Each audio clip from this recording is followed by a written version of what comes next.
Hi guys, this is Liliana from Sugarella Sweets. Today I'll be showing you how to recreate this 3D pillow cake. I will also be putting a link at the end of the video to show you how to recreate these little cute baby converse shoes. Hope you enjoyed the video and thanks for watching. You will need to purchase this pillow cake mold by Wilton. It comes in a set of 3, and then simply spray vegetable oil or cake release inside your mold and fill it up with your best batter, about the 3/4 of the cake pan. By the way, all the material that I'm using in this video will be in the description box. I used a medium-sized cake pan and then I baked it for 350 for about 40 minutes and then transferred it to my cooling rack. And once it was nice and cool, I simply cut off the top part, making sure that it was nice and level, and I did this with both of my cakes. You will need to bake 2 cakes, obviously, one for the top and one for the bottom. Spread a small amount of buttercream onto your cake plate and then transfer one of your pieces right on top, and this will prevent your cake to move. And then you can go ahead and simply cover your cake with your best buttercream. Once you have created that, you can go ahead and place your second pillow right on top. Make sure to press both pieces together so that they become one and that the buttercream will make sure that both cakes are stuck together. When you use this kind of cake mold, it will create some dryness in the corners of your cake. It's normal. It has tendency of over baking on the corners, but to fix the situation, simply cut off all the dryness using your knife. I'm covering the entire cake using buttercream and crumb coating it first. So once it's all covered, I'm going to pop it in the fridge for at least 15 minutes and then give it a second coat of my buttercream, making sure that everything is nice and smooth. And then cut your cake board to the size and shape of your cake. Using any color shade fondant that you would like, cover the entire cake and then smooth out the corners first using your hands. Using a pizza cutter or a sharp knife, cut the excess of the fondant all the way around your cake, and then smooth out the edges using your fingers by pushing the fondant on the inside so that there's no seam to it and it looks like it's one piece. Transfer your cake onto a larger cake board and then smooth out the entire cake using your smoother. Using a ruler, you're going to create a crease all the way around the middle part of your cake.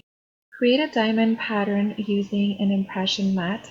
Transfer your mat on top of your cake and then go over it using your cake smoother, and this will create all the little lines of the pattern of the mat.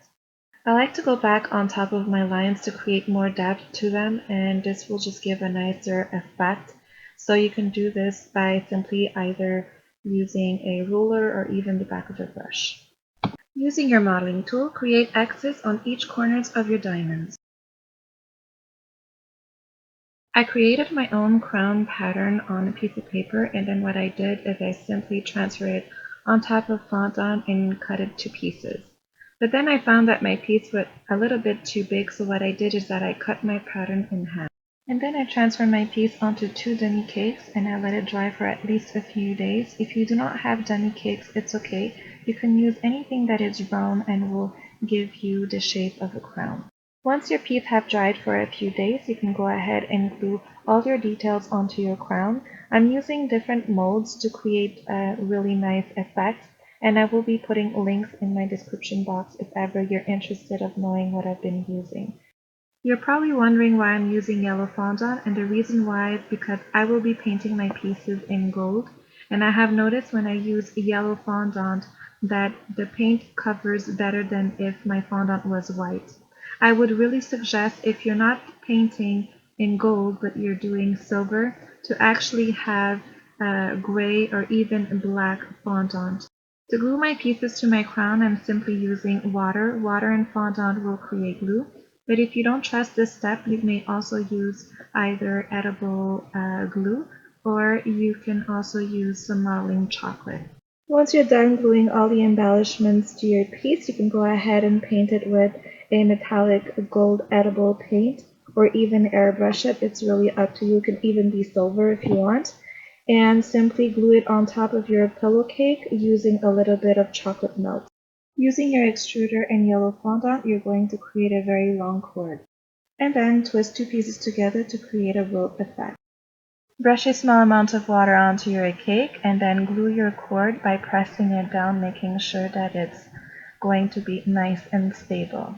Paint your cord using edible metallic gold paint. I'm using the darkest gold shade. And then you're going to do this all the way around, and you're going to finish off with the embellishments on the side for your pillow. So these are simply little knots. And this is how I create my beautiful 3D pillow cake. Thank you for watching and hope you enjoyed the video. If you like this video, give it a thumbs up, and if you want more videos like this, simply subscribe to my channel for free.